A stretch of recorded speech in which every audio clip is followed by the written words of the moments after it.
Bismillahirrahmanirrahim. Assalamualaikum warahmatullahi wabarakatuh. Alhamdulillah nahmaduhu wa nasta'inuhu wa nastaghfiruhu wa nastahdihi wa na'udzu billahi min shururi anfusina wa min sayyiati a'malina. Man yahdihillahu fala mudilla lahu wa may yudlil fala hadiya lahu. Asyhadu an la ilaha illallah wahdahu la syarika lahu wa asyhadu anna Muhammadan abduhu wa rasuluh. Qala Allah azza wa jalla: Ya ayyuhalladzina amanu taqullaha haqqa tuqatih wa la tamutunna illa wa antum muslimun. Fa inna asdaqal hadithi kitabullah wa khairal huda huda Muhammadin sallallahu alaihi wasallam. Syarrul umuri muhdatsatuha fa inna kulla muhdatsatin bid'ah wa kulla bid'atin dhalalah wa kulla dhalalatin finnar. Jamaah yang semoga dirahmati oleh Allah Subhanahu wa taala. Alhamdulillah, segala puji bagi Allah Subhanahu wa taala yang masih memberikan kita nikmat hidayah, nikmat iman, nikmat Islam, sehingga pada pagi hari ini kita bisa kembali berkumpul melaksanakan kewajiban kita, yaitu melaksanakan salat subuh secara berjamaah. Kemudian kita lanjut duduk sebentar dalam suatu majelis. Mudah-mudahan majelis ini diberkahi oleh Allah Subhanahu wa taala dan mudah-mudahan menjadi tambahan pemberat timbangan kita di hari kiamat kelak. Amin ya rabbal alamin.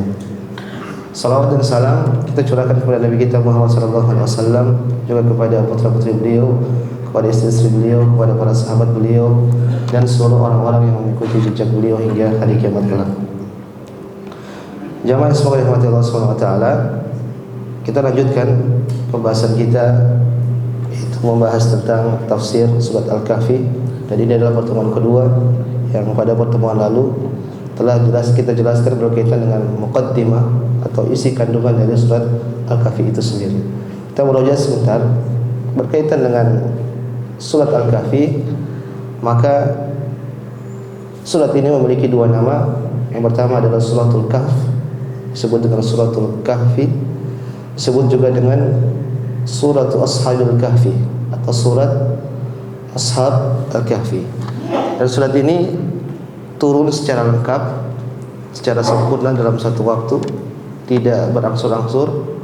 Dan juga surat ini berdasarkan jumhur para ulama menyebutkan bahwasanya surat ini adalah surat Makkiyah. Ada sebagian pendapat menyebutkan bahwasanya surat ini Madaniyah, tapi jumhur para ulama menyebutkan bahwasanya surat ini adalah surat Makkiyah.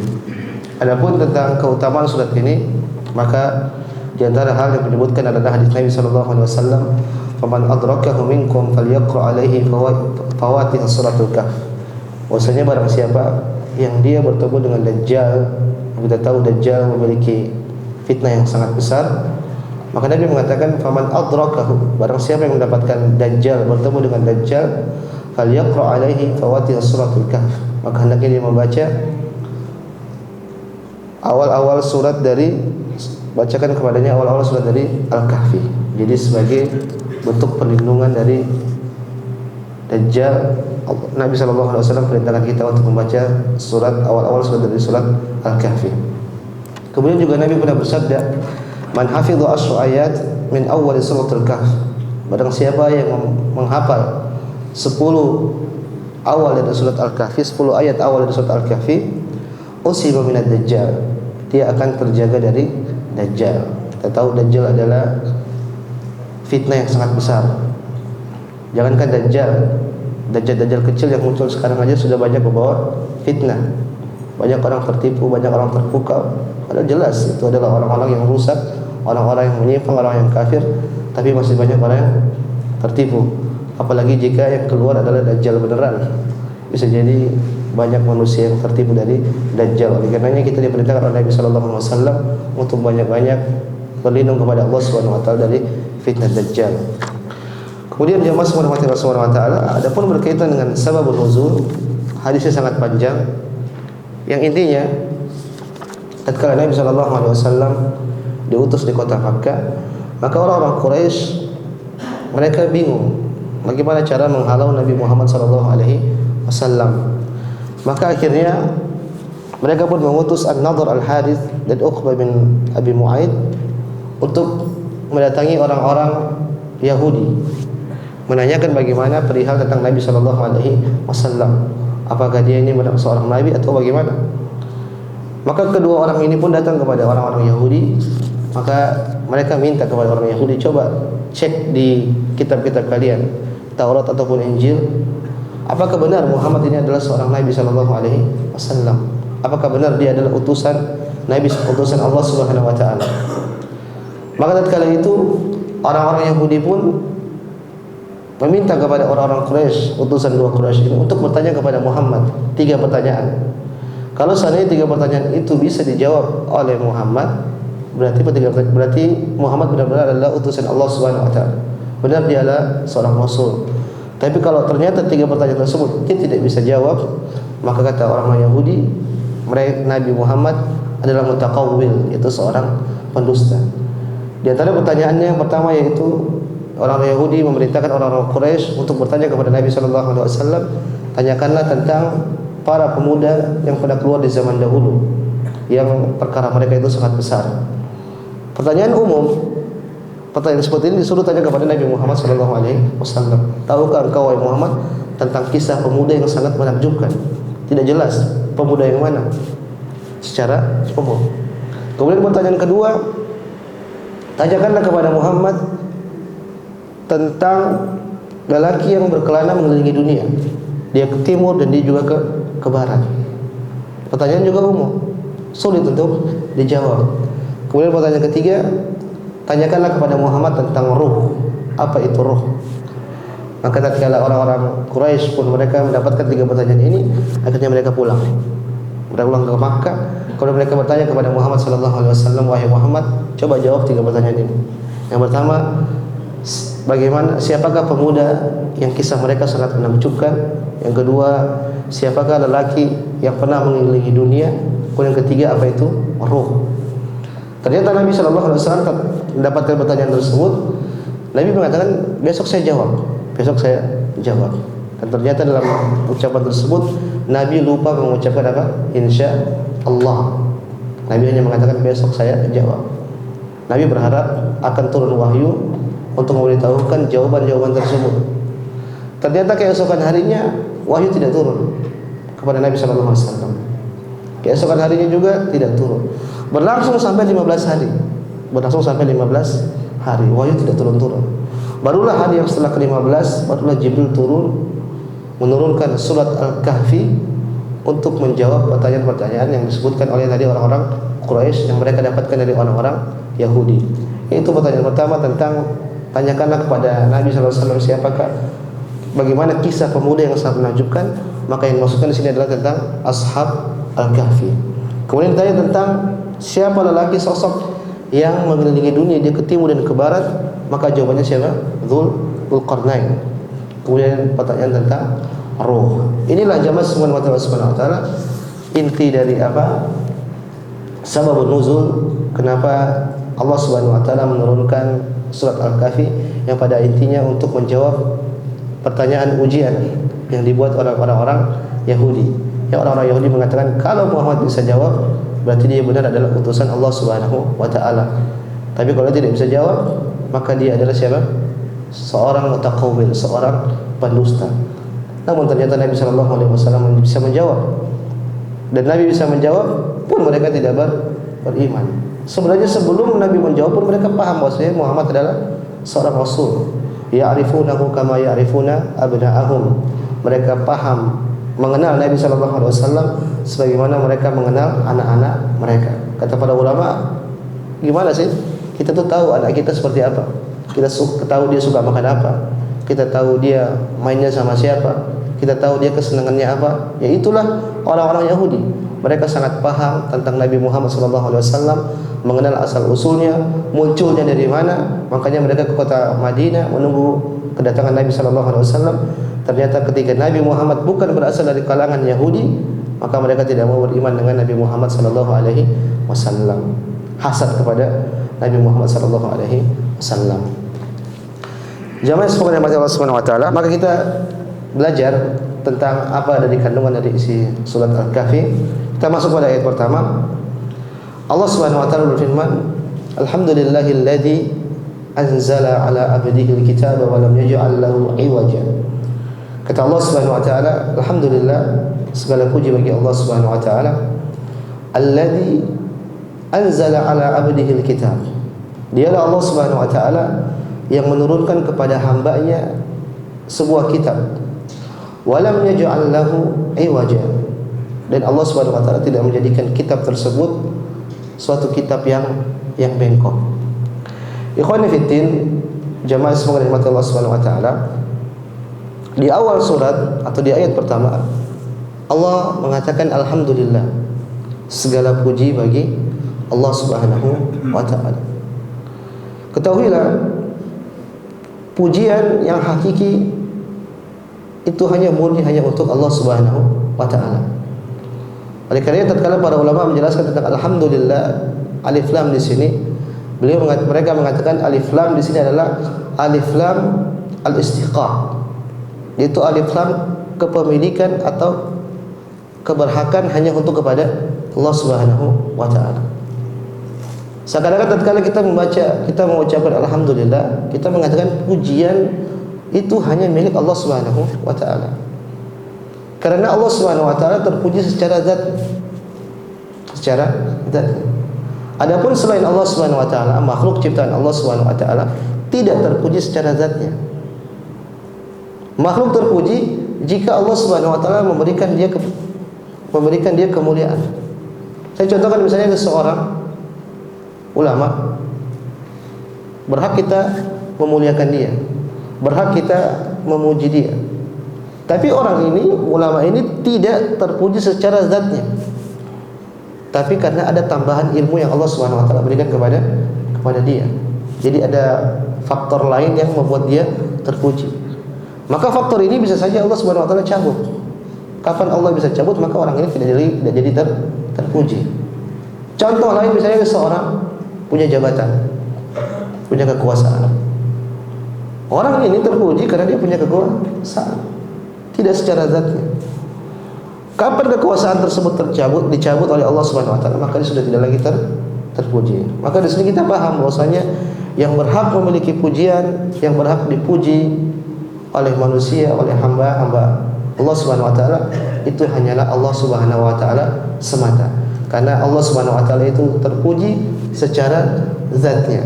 Adapun selain Allah Subhanahu wa taala, maka tidak terpuji secara zatnya.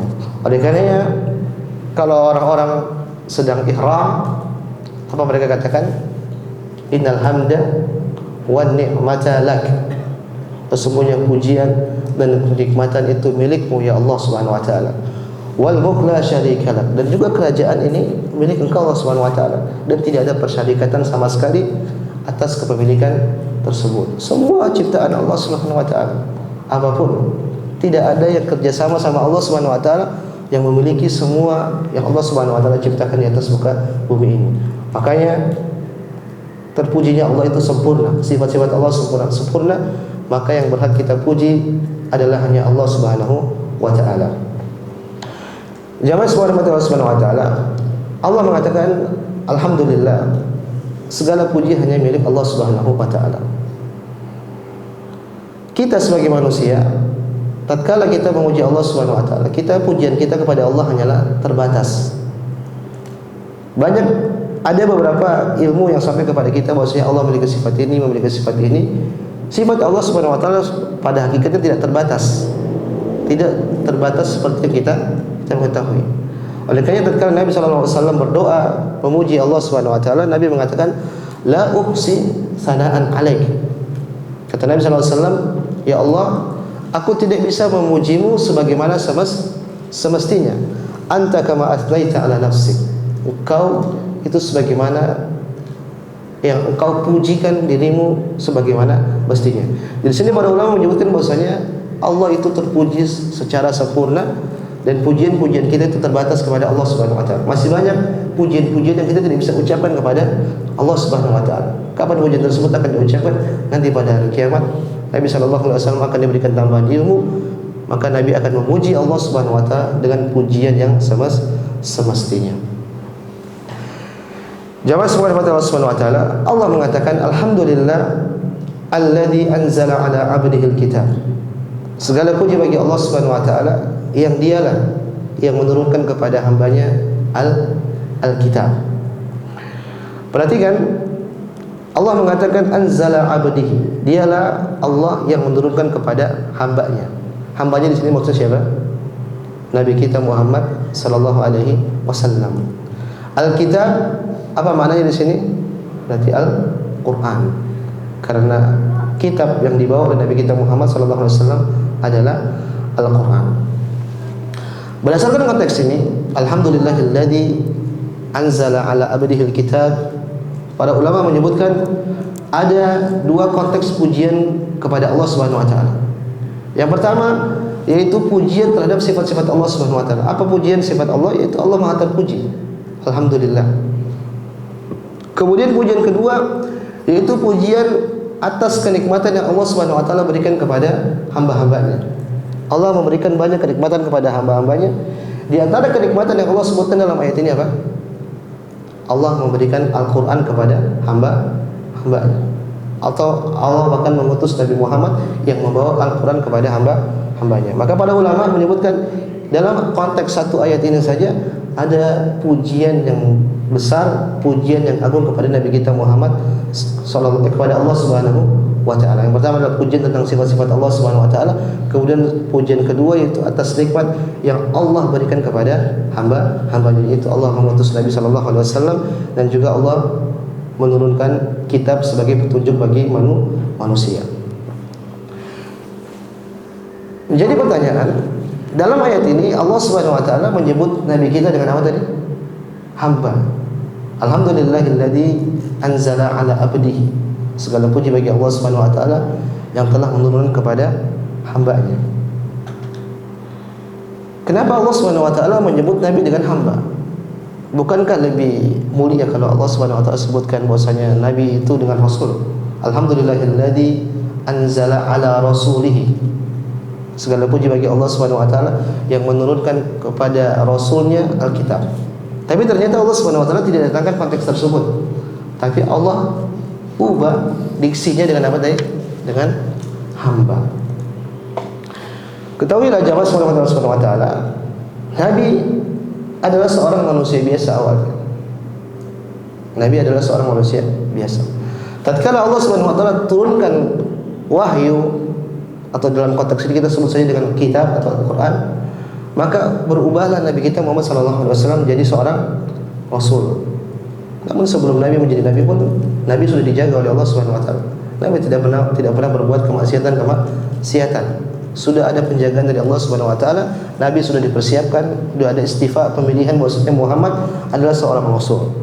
Tatkala beliau masih manusia biasa, beliau belum mendapatkan wahyu. Tatkala wahyu turun, Allah berikan Al-Qur'an kepada Nabi sallallahu alaihi wasallam, barulah Nabi menjadi seorang rasul. Maka di sini Allah ingin menyebutkan bahwasanya rasul itu adalah seorang hamba karena ada tujuan tertentu. Yang pertama yaitu Allah Subhanahu wa taala ingin menunjukkan bahwasanya tentang sifat ubudiyah Nabi kita Muhammad sallallahu alaihi wasallam. Kita tahu tidak ada manusia yang mentahqiq al-ubudiyah secara sempurna kecuali Nabi kita Muhammad sallallahu alaihi wasallam. Saya ulang, tidak ada hamba-hamba Allah Subhanahu wa taala, tidak ada manusia di atas muka bumi ini yang merealisasikan penghambaan kepada Allah Subhanahu wa taala secara sempurna kecuali Nabi kita Muhammad sallallahu alaihi wasallam.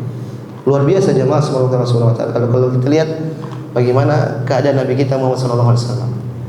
Kalau kita berbicara tentang perjuangan beliau, luar biasa.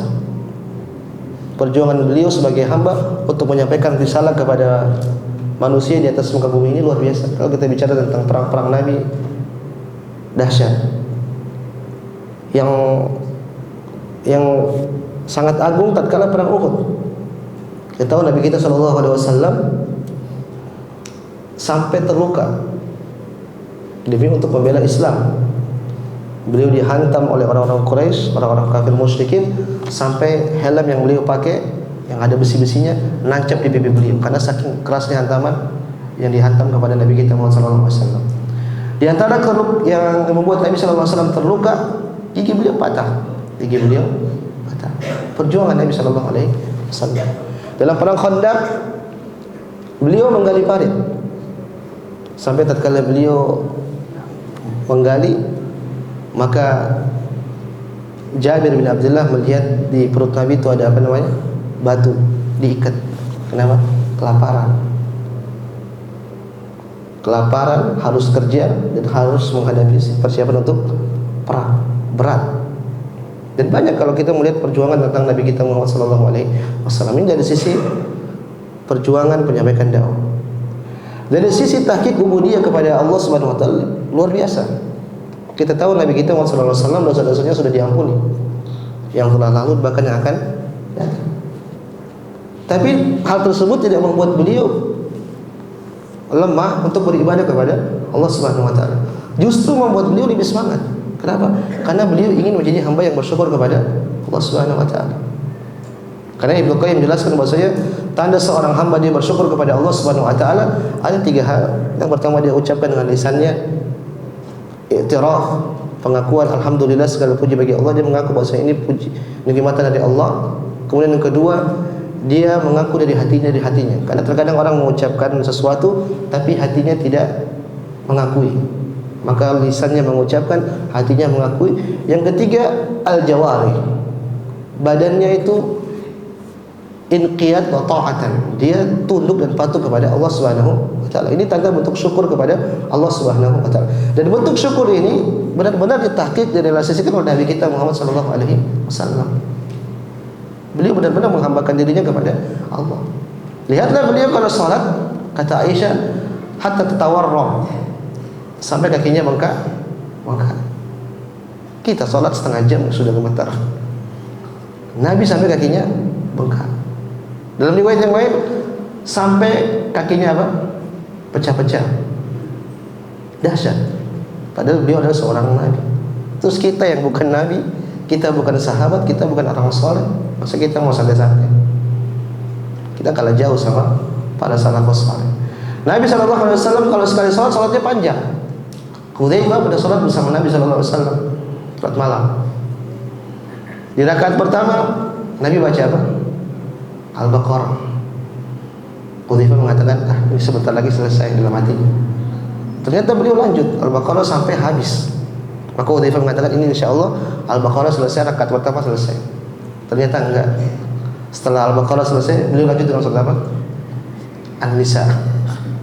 Dalam satu rakaat. Setelah baca An-Nisa, Hudzaifah mengatakan, An-Nisa selesai kayaknya. Ternyata setelah An-Nisa selesai, beliau lanjut lagi. Beliau baca apa? Al-Imran. Satu rakaat 3 surat. Sekitar 5 juz. 4 atau 5 juz.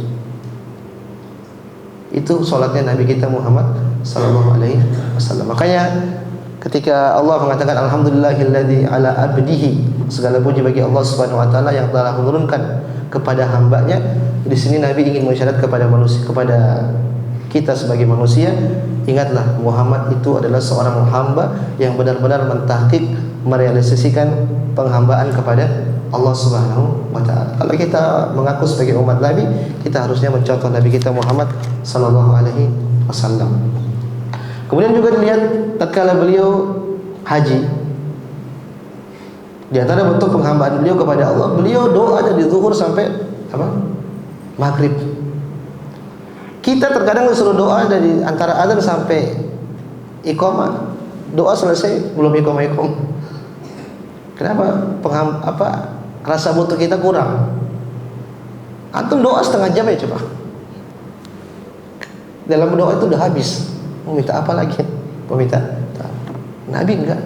Sejak zuhur sampai kapan? Maghrib. Atau apa yang beliau minta kepada Allah Subhanahu wa taala. Ini menunjukkan bahwasanya betapa mulianya, betapa tingginya, berapa agungnya tentang derajat ubudiyah Nabi kita Muhammad sallallahu alaihi wasallam kepada Allah Subhanahu wa taala. Kemudian dijelaskan oleh para ulama juga kenapa di sini Allah menyebut Nabi kita dengan al-abd, dengan hamba. Di sini isyarat bahwasanya semulianya Nabi kita Muhammad sallallahu alaihi wasallam, beliau itu hanya seorang hamba. Beliau hanya seorang hamba. Maka tidak boleh kita gulu berlebihan kepada Nabi kita Muhammad sallallahu alaihi wasallam.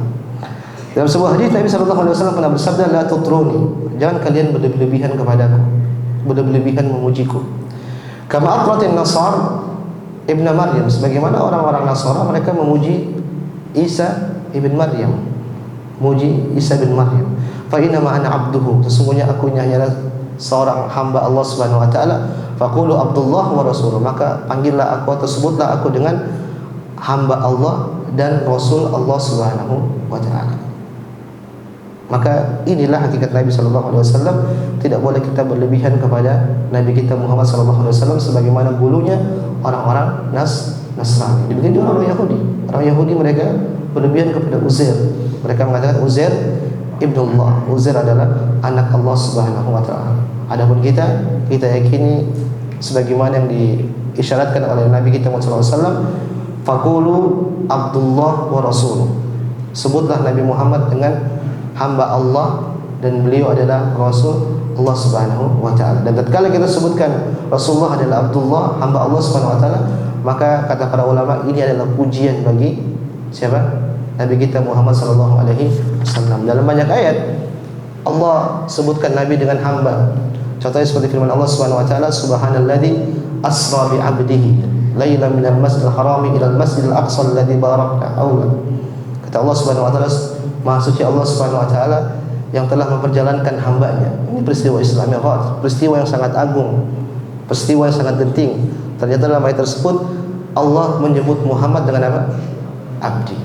Dalam ayat yang Allah mengatakan wa in kuntum fi raibin mimma nazzalna ala abdina. Kata Allah Subhanahu wa taala, jika kalian ragu atas apa yang telah kami turunkan kepada hamba kami. Hamba kami siapa di sini? Muhammad sallallahu alaihi wasallam. Dalam ayat Allah mengatakan wa annahu lamma qama Abdullah kadu liyakununa alaihi libada. Kata Allah Subhanahu wa taala, tatkala Nabi sallallahu alaihi wasallam salat, para jin itu dekat-dekat ngurumuni Nabi sallallahu alaihi wasallam. Mereka ingin dengar ngaji Nabi sallallahu alaihi wasallam. Di sini dalam ayat tersebut Allah menyebut Nabi kita Muhammad sallallahu alaihi wasallam dengan apa? Dengan hamba. Dan banyak, dan sekali lagi pujian penyebutan hamba kepada Nabi kita sallallahu alaihi wasallam itu bukanlah hinaan, bukanlah celaan. Justru itu pujian kepada Nabi kita Muhammad sallallahu alaihi wasallam. Jamaah sekalian Allah Subhanahu wa taala,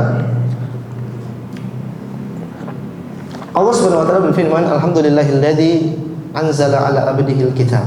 Segala puji bagi Allah Subhanahu wa taala yang telah menurunkan kepada hambanya Alkitab. Alkitab tadi kita sebutkan apa? Al-Quran. Kemudian Allah mengatakan walam yaj'al lahu iwaja. Dan Allah Subhanahu wa taala tidak menjadikannya, dhamir ini kembali kepada Alkitab, berarti Al-Quran. Berarti Allah Subhanahu wa taala tidak menjadikan Al-Quran itu apa? Iwaja. Iwaja bermakna zaid at-tahrif. Iwaj berarti maksudnya ada bengkok, ada kesalahan atau ada penyimpangan. Maka tatkala Allah mengatakan walam yaj'al lahu iwaja, berarti Allah tidak menjadikan Al-Quran itu sebagai kitab yang ada kesalahannya, tidak ada penyimpangannya. Ini rekomendasi dari Allah Subhanahu wa taala. Maka sungguh salah orang-orang Syiah yang mengatakan bahwa Al-Quran sudah diubah. Mereka punya keyakinan bahwasanya Al-Quran itu udah dipotong-potong. Ada mereka punya namanya mushaf Fatimah. Nanti akan datang dibawa oleh imam mereka, dan itulah mushaf yang benar. Mushaf yang kita punya sekarang ini, mushaf itu sudah dipotong-potong oleh para sahabat. Adapun mushaf yang benar sedang disembunyikan oleh imam mereka, namanya mushaf Fatimah. Kita katakan itu khurafat. Itu khurafat. Banyak dalam Al-Quran Allah menjamin kemudian keautentikan Al-Quran. Di antara ayat ini Allah mengatakan walam yaj'al lahu iwaja. Allah Subhanahu wa taala tidak menjadikan Al-Quran itu sebagai kitab yang iwaj. Iwaj itu kalau kita belajar bahasa Arab maknanya bengkok. Artinya maksudnya tahrif atau zaik, ada kesalahan atau ada namanya tahrif, ada penyimpangan. Jamaah Subhanahu wa taala, Al-Quran tersebar di kaum muslimin. Bahkan kita dapati anak-anak kecil pun bisa menghafalnya. Kalau Al-Quran itu ada kesalahannya, pasti ketahuan. Oleh karena Allah mengatakan afala yatadabbaruna al-Quran. Tidakkah kalian mau mentadabburi Al-Quran? Walau kana min indi ghairillah lawajadu fihi ikhtilafan katsiran. Kalau seandainya Al-Quran itu bukan dari sisi Allah Subhanahu wa taala, pasti kalian akan mendapatkan Al-Qur'an itu banyak apa? Ta'arud, banyak kontradiksi. Sekarang semua satu dunia banyak yang hafal Al-Qur'an, ternyata tidak ada namanya kontradiksi. Toh kalau terjadi kontradiksi, yang salah kepala kita. Kita tidak memahami satu ayat dengan ayat yang lain. Terkadang memang ada seperti kontradiksi, tapi itu tidak murni kontradiksi. Yang salah kita salah memahami dalam Al-Qur'an tersebut. Makanya Allah mengatakan walau kana min indi ghairillah. Kalau Al-Qur'an itu bukan dari sisi Allah Subhanahu wa taala, maka pasti akan terjadi banyak kontradiksi. Dalam ayat yang lain Allah mengatakan Qur'anan Arabiyyan ghairu dhi iwaj. Quran itu bahasa Arab ghairu dhi iwaj. Tidak ada kebengkokan, tidak kesalahan dalam Al-Qur'an. Dalam ayat yang Allah juga mengatakan wa tammat kalimatu rabbika sidqan wa adla. Kata Allah Subhanahu wa taala, dan ucapan dan firman Allah Subhanahu wa taala itu benar dan adil, tidak ada kesalahan. Maka jamaah Subhanahu wa taala, Al-Qur'an adalah mukjizat. Secara fasahah, secara balaghahnya, secara nahwunya tidak kesalahan. Padahal yang bawa Al-Qur'an siapa? Nabi kita Muhammad sallallahu alaihi wasallam. Seorang apa? Ummi. Ummi itu tidak bisa baca dan tidak bisa menulis. Ada khilaf kata para ulama Arab. Apakah Nabi Muhammad itu khilaf? Apakah Nabi Muhammad itu sosok ummi sampai beliau wafat? Ada yang mengatakan tidak. Setelah turun wahyu kepada beliau, pada akhirnya beliau bisa baca. Tapi yang benar wallahu taala alam lebih rajih, dari sejak awal sampai beliau wafat, beliau itu seorang apa? Ummi. Karena dari sisi ini adalah ada mukjizat dari Nabi kita Muhammad sallallahu alaihi wasallam. Coba seandainya Nabi bisa baca, Nabi bisa tulis, pasti orang Quraisy akan mengatakan maksudnya ini Al-Qur'an dibuat-buat oleh Nabi Muhammad sallallahu alaihi wasallam. Bisa jadi mereka mengatakan ini Muhammad pergi mungkin ke maktabah, ke perpustakaan orang-orang Yahudi, ke perpustakaan orang-orang Nasrani, akhirnya buat niru-niru seperti Taurat atau seperti Injil. Tapi ternyata tatkala Nabi ummi tidak bisa baca, tidak bisa nulis, kemudian turun kitab secanggih, seagung Al-Qur'an, maka tidak ada celah untuk mencela Al-Qur'an. Karena benar-benar ini datang dari sisi Allah Subhanahu wa taala. Maka inilah rekomendasi Allah Subhanahu wa taala. Allah menyebutkan Al-Qur'an tidak ada namanya tahrif di dalam Al-Qur'an. Kalau kita bicara tentang kitab-kitab yang lain, sudah banyak namanya ada perubahan. Kata Allah Subhanahu wa taala, "Fawailul ladzina yaktubuna al-kitaba bi aydihim thumma yaquluna hadza min 'indillah liyashtaru bihi thamanan qalila." Kata Allah Subhanahu wa taala, sungguh celaka orang-orang yang menulis kitab kemudian mereka mengatakan kitab ini dari sisi Allah Subhanahu wa taala. Terjadi dalam kitab-kitab sebelum Al-Qur'an. Yahrifunahu min ba'di ma aqalu. Mereka paham kemudian mereka tahrif, mereka ubah-ubah isi kitab-kitab mereka, dan ini tidak terjadi pada Al-Qur'an. Inna nahnu nazzalna dzikra wa inna lahu lahafizun. Sesungguhnya kamilah yang menurunkan dzikr maksudnya Al-Qur'an, dan kamilah yang menjaga Al-Qur'an. Allah jamin, Allah yang menjaga Al-Qur'an. Inilah ayat pertama jamaah subhanahu wa ta'ala. Alhamdulillahilladzi anzala 'abdihi al-kitab wa lam yaj'al lahu iwaja. Saya ulang sekali lagi, segala puji bagi Allah Subhanahu wa taala yang dialah yang menurunkan kepada hamba-Nya itu Muhammad Alkitab Al-Qur'an wa lam yaj'al lahu iwaja, dan tidak ada kesalahan, tidak ada tahrif, tidak ada kebengkokan pada isi dalam Al-Qur'an. Ayat yang kedua, Allah Subhanahu wa taala berfirman qayyiman. Qayyim ay bermakna mustaqiman, lurus. Liyundhira ba'san syadida, untuk memperingatkan azab yang pedih, min ladun, itu azab yang pedih dari sisi Allah Subhanahu wa taala, wa yubashshiral mu'minin, dan juga memberikan kabar gembira kepada orang-orang mukmin, alladzina ya'maluna as-salihat, yang mereka adalah orang-orang yang mengamalkan amalan saleh, anna lahum ajran hasanah, bagi mereka yaitu ajar balasan yang baik. Saya ulang ayat kedua, Allah mengatakan qayyiman liyundhira ba'san syadidan min ladunhu wa yubashshiral mu'minin alladzina ya'maluna as-salihat anna lahum ajran hasanah. Kata Allah Subhanahu wa taala, Al-Qur'an adalah qayyim, yaitu sebagai pembimbing kepada jalan yang lurus. Kemudian Al-Quran diturunkan untuk memberikan peringatan terhadap azab yang pedih dari sisi Allah Subhanahu wa taala, dan juga untuk memberikan kabar gembira kepada orang-orang mukmin yang mana mereka adalah orang-orang yang melakukan amalan saleh dan balasan bagi mereka adalah balasan yang baik. Jamaah semua rahmat Allah Subhanahu wa taala. Allah buka ayat kedua dengan qayyiman. Qayyiman tadi bermakna apa? Mustaqiman, yaitu sebagai pembimbing ke jalan yang lurus. Ini adalah sifat kedua dari Al-Quran. Jadi para ulama mengatakan qayyiman, ayat pertama tadi apa? Walam yaj'al lahu iwaja. Allah tidak menjadikan Al-Quran sebagai kitab yang salah atau kitab yang bengkok. Ayat kedua, Allah mengatakan qayyiman, sebagai pembimbing yang lurus. Kata para ulama, ini adalah takkid, penguat dari yang sebelumnya. Harusnya yang tadi ayat pertama sudah cukup, tapi ternyata ayat kedua Allah masih tambah qayyiman. Al-Quran itu adalah kitab yang lurus, tidak ada salahnya. Kenapa demikian? Kenapa Allah datangkan penguat? Kata para ulama, karena banyak hal di atas bumi yang kita lihat terlihat tampak kasat mata kita itu benar, lurus, lampang, tidak salahnya. Ternyata tatkala dicek secara teliti banyak salahnya. Contohnya apa? Skripsi antum kelihatannya rapi, kelihatannya isinya benar. Tatkala dicek sama Pak dosen, wah ini salah, ini salah, ini salah, ini salah. Banyak kesalahan. Al-Quran tidak demikian. Secara kasat mata pun lurus, tidak ada salahnya. Dicek sedetail-detail apapun pun juga tidak ada namanya kesalahan. Maka di sini adalah takkid, penguat dari ayat sebelumnya.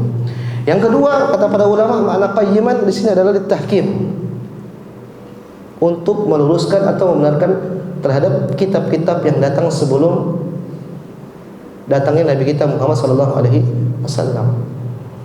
Artinya Al-Quran ingin membenarkan bahwasanya dahulu memang ada kitab-kitab, Taurat, Injil, Zabur dan yang lainnya, itu benar memang ada dari sisi Allah Subhanahu wa taala.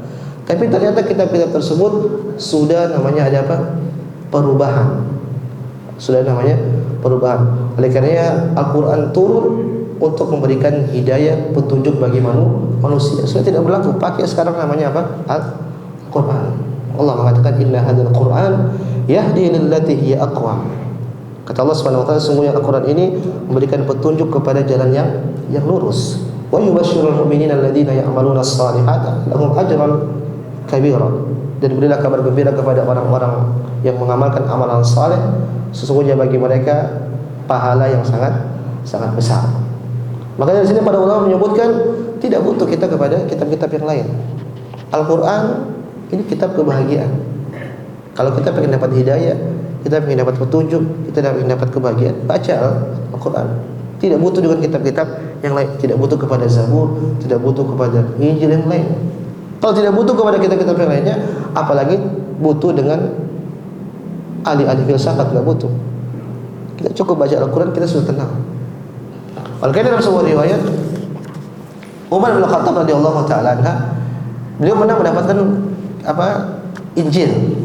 Disebutkan anna Umar bin Khattab ata Nabi sallallahu alaihi wasallam bi kitabin ashabahu min ba'di ahli kutub. Beliau pernah mendapatkan kitab terdahulu, entah itu Injil atau Zabur atau Taurat. Kemudian beliau faqara'ahu ala Nabi. Beliau baca di hadapan Nabi sallallahu alaihi wasallam. Tatkala Umar baca, Nabi marah. Nabi mengatakan, "Amutahawwikuna fiha ya Ibnu Khattab?" Maka kau ragu dengan Al-Quran wahai Umar bin Khattab? Walladzi nafsi biyadi laqad ji'tukum biha baydha naqiyah. Demi Allah yang jiwaku berada di tangannya, sungguhnya aku telah mendatangkan Al-Quran dan membawa Islam itu baydha. Baydha itu terang putih, naqiyah itu bersih. Jadi enggak butuh sama yang kitab-kitab sebelum Al-Quran. La tas'aluhum an syai'in fayukhbirukum bihaqqin fatukadzibu bihi aw bi batilin fatusaddiqu bihi. Jangan kau tanya-tanya sama orang-orang ahli kitab.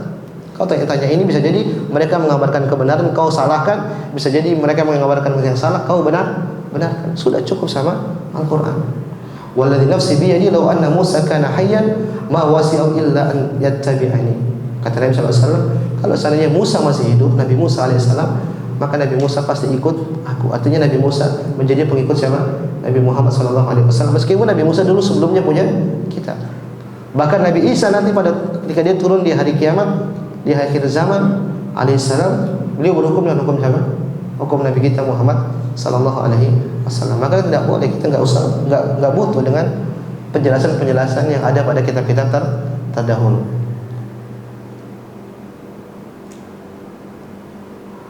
Namun dijelaskan oleh para ulama, kalau seorang dia baca kitab-kitab terdahulu untuk membantah, untuk menjelaskan kesalahan, maka ini boleh tidak?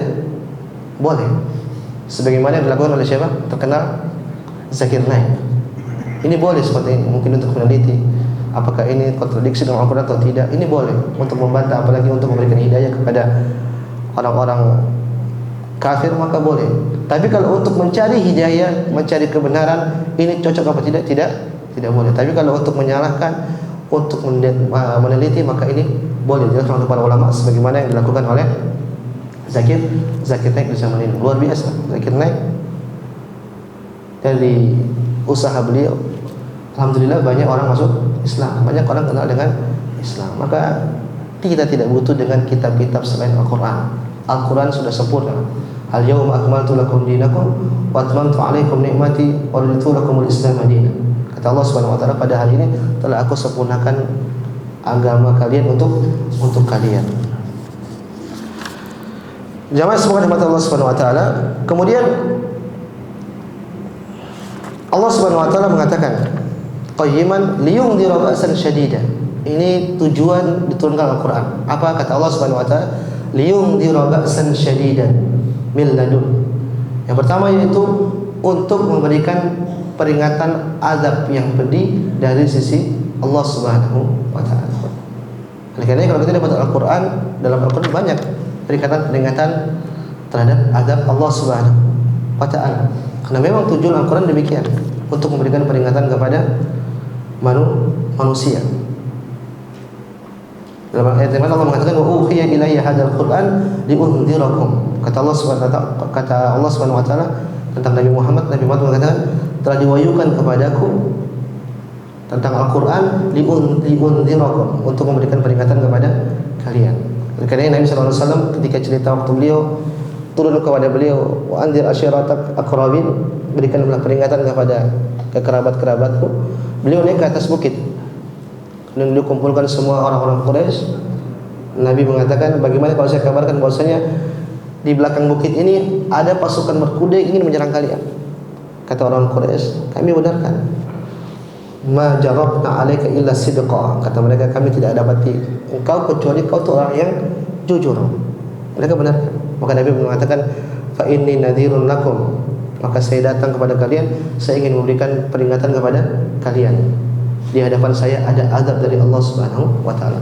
Tatkala Nabi mengatakan demikian, akhirnya mereka tidak mau beriman. Padahal sebelumnya mereka mengatakan, kau tidak pernah bohong wahai Muhammad.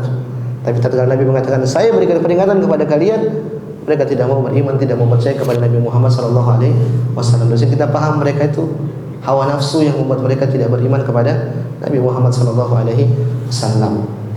Maka inilah tujuan pertama, yaitu liyunzira ba'san syadida, yaitu untuk memberikan peringatan azab yang pedih dari sisi Allah Subhanahu wa taala.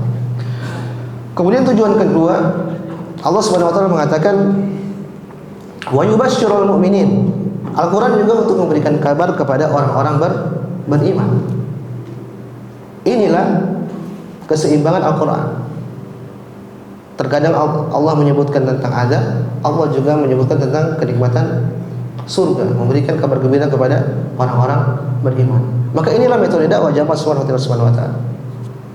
Suatu kesalahan dijelaskan oleh para ulama, kalau orang dakwanya itu nakut-nakutin terus. Setiap ceramah azab. Orang bisa putus asa. Pokoknya kalau melihat dai itu isinya azab terus. Itu tidak benar. Yang benar harus diseimbangkan. Kadang-kadang kita cerita neraka, kadang-kadang juga kita cerita bidadari di surga, supaya ada penyeimbang. Kalau orang selalu disuguhkan dengan neraka, dia bisa putus asa. Ngapain saya mau beribadah lagi, sudah nggak bisa kayaknya, gini salah, akhirnya dia putus asa.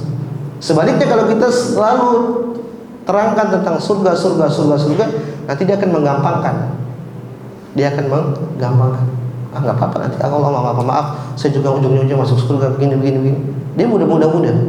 yang benar di tengah-tengah, sebagaimana metode Al-Quran, sebagaimana metode Nabi kita Muhammad SAW. Kita jelaskan tentang adab, kita juga jelaskan tentang neraka, jahanam, tentang surga, dan inilah metode Al-Quran. Kata Allah Subhanahu Wa Taala tadi, liyungdira ba'san syadidan min ladunhu. Al-Quran diturunkan untuk memperingatkan tentang adab yang pedih dari sisi Allah Subhanahu Wa Taala, wa yubasyshirul mu'minin, dan juga memberikan kabar gembira kepada orang-orang beriman. Siapakah orang beriman? Kata Allah Subhanahu Wa Taala, alladzina ya'maluna shalihat. Mereka adalah orang-orang yang mengamalkan amalan saleh. Ini suatu kelaziman. Orang yang mengaku iman, dia harus melakukan amal saleh. Bahkan di sini Allah mendatangkan dengan ya'maluna shalihat, pakai fi'il mudhari. Fi'il mudhari itu senantiasa. Kalau fi'il madhi itu yang telah lalu, kalau fi'il mudhari itu maknanya adalah sedang, yang sedang melakukan amalan saleh. Artinya kata para ulama, senantiasa orang beriman itu melakukan amalan saleh. Maka ini pelajaran bagi kita. Kalau orang mengaku beriman tapi dia tidak beramal saleh, ini tipu dusta. Suatu kelaziman, konsekuensi kalau seorang dia beriman, maka dia melakukan amalan saleh. Kata Allah Subhanahu Wa Taala, ya'maluna shalihat anna lahum ajran hasanah. Maka bagi mereka adalah ajran hasanah, itu balasan yang sangat baik. Jamaah subhanahu wa ta'ala, ini motivasi bagi kita. Kita sebagai manusia tapi kita beramal saleh. Kalau kita beramal saleh, kita akan mendapatkan balasan yang besar dari sisi Allah Subhanahu wa Ta'ala. Allah itu asy-syakur. Allah Maha bersyukur. Di antara makna asy-syakur kepada dijelaskan oleh para ulama, Allah bersyukur kepada hamba-hambanya, yaitu Allah itu kalau membalas kebaikan hamba, Allah balas berkali-kali lipat. Kita makan, kalau kita bersyukur kepada manusia, kita paham maknanya, kita mengucapkan terima kasih atau kita balas. Allah itu juga punya sifat syukur. Bahkan nama Allah siapa? Asy-syakur, Maha bersyukur. Apa makna Allah Maha bersyukur? Maknanya banyak. Di antara makna Allah Maha bersyukur yaitu Allah jika membalas kebaikan hamba, Allah balas berkali-kali lipat. Wa may yaqtarif hasanatan nazid lahu fiha husnan innallaha ghafurun syakur. Kata Allah Subhanahu wa taala, barang siapa yang melakukan suatu kebaikan, nazid lahu fiha husnan, kata Allah, kami akan tambahkan kebaikan di atas kebaikan tersebut. Artinya Allah lipat gandakan. In tuqridullaha qardan hasanan yudha'ifhu lakum wa yaghfir lakum. Kalau kalian memberikan pinjaman kebaikan kepada Allah Subhanahu wa taala, maka Allah akan balas dengan lipat berkali-kali lipat. Bayangkan Allah menyebutkan kebaikan itu apa? Pinjaman, utang. Itu bayangkan antum jalan sama bos antum, terus bos antum lapar, qadarullah nggak bawa duit, nggak bawa dompet, nggak bawa ATM, nggak bawa handphone, qadarullah. Terus jalan sama antum, terus dia bilang, sini saya pinjam duitmu 1 juta atau 5 juta lah buat sekali makan. Bos, antum kasih tidak? Kasih. Kenapa? Karena kita paham dia duitnya banyak, dia pasti ganti. Cuman qadarullah kebetulan dia tidak bawa dompet, sampai di rumah pasti dia ganti. Kalau sama bos kita yakin dia pasti ganti. Terus sama Allah kenapa kita tidak yakin? Sedangkan Allah Rabbul Alamin, Allah itu pemilik segala sesuatu di atas muka bumi ini. Maka kalau kita berbuat baik, kita sedekah kepada orang, yakin pasti Allah kan ganti. Ma'ana qasad shadaqatun min mal. Sedekah itu tidak akan mengurangi sedikit apa? Harta. Nanti ada orang mengatakan, ya Ustaz, saya sudah sedekah begini, saya sudah melakukan ini, tapi kok nggak diganti-ganti? Ada tidak orang seperti itu? Ada. Kita katakan kalau Allah tidak ganti di dunia, Allah ganti di mana? Di akhirat. Tidak mesti di dunia. Contohnya siapa? Mus'ab bin Umair. Siapa beliau? Beliau adalah seorang sahabat yang paling keren tatkala itu. Kenapa? Bajunya semua impor dari Yaman. Parfumnya sangat wangi, dari kejauhan kalau Mus'ab lewat udah tercium apa? Harumnya. Tapi tatkala beliau masuk Islam, semua kontribusi dari orang tuanya, kemewahan hilang, diputuskan oleh orang tuanya. Sampai disebutkan bahwasanya kulit beliau itu bersisik seperti apa? Ular. Maka Nabi SAW ketika melihat Mus'ab, beliau nangis. Ini orang dulu mewah, wangi, terus tatkala masuk Islam mendapat kesusahan. Bahkan beliau tatkala wafat di medan Uhud, beliau cuma punya kain untuk dikafani, yang kalau ditutup kepalanya, kakinya kelihatan. Kalau tutup kakinya, kepalanya kelihatan. Dilaporkan kepada Nabi, ya Rasulullah, gimana ini? Kata Nabi, tutup kepalanya, kakinya tutup dengan apa? Daun idkhir. Artinya apa? Tidak mesti tatkala antum mungkin keluar dari pekerjaan yang tidak benar, terus antum harapkan semisal dengan yang antum dapatkan sebelumnya, enggak mesti. Lihat siapa tadi, Mus'ab bin Umair. Harusnya kalau harus diganti dengan semisal, harusnya tatkala beliau masuk Islam, harusnya beliau bisa dapat semisal dengan yang beliau dapatkan tatkala beliau kafir. Tapi tidak juga. Ternyata apa? Allah akan ganti nanti di mana, di akhirat, dan itu lebih baik karena kita sedang butuh-butuhnya sama apa? Pahala di sisi Allah Subhanahu wa taala. Dunia cuma sebentar. Amaru ummati ma baina sittina wa sab'in wa aqalluhum man yajuzu dzalik. Umur kita ini cuma sampai 60 dan 70, dan sangat sedikit yang lewat melampaui umur tersebut. Hidup cuma dikit. Kita ngumpulin harta banyak-banyak, sudah banyak kita wafat. Sudah banyak kita wafat. Yang menikmati siapa? Ahli waris. Betapa banyak orang seperti itu. Dia kumpulkan duit banyak, sudah kaya, harusnya makannya dulu mungkin 1 hari 3 kali, harus 5 kali. Ya tidak? Karena uang udah banyak. Tapi tidak, jadinya 1 hari sekali. Karena takut sakit. Capek kita ngajar dunia, ujung-ujungnya kita tinggalkan. Mending kita dapatkan pahala di sisi Allah Subhanahu wa taala. Maka ini nasihat buat saya pribadi dan jamaah sekalian. Kalau toh kita mengulat kebaikan, kita dengar janji Allah bahwasanya Allah akan ganti, ternyata kita tidak dapat ganti dari Allah. Pertama, kita bisa jadi ada yang salah dari kita. Yang kedua, yakinlah bisa jadi Allah bukan ganti di dunia, tapi Allah ganti di mana? Di akhirat, dan itulah yang terbaik. Dan kita sedang butuh-butuhnya kebaikan di akhirat di sisi Allah Subhanahu wa taala. Inilah jemaah subhanahu wa taala, selesai waktu. Sampai sini dulu 2 ayat, mudah-mudahan bisa bermanfaat bagi saya pribadi dan jamaah sekalian. Kalau ada benarnya ini datang dari Allah Subhanahu wa taala, kalau ada salahnya ini murni dari kebodohan dan kejahilan saya, dan saya siap dari kesalahan tersebut. Subhanakallahumma bihamdik asyhadu an la ilaha illa anta astaghfiruka wa atubu ilaik. Assalamualaikum warahmatullahi wabarakatuh.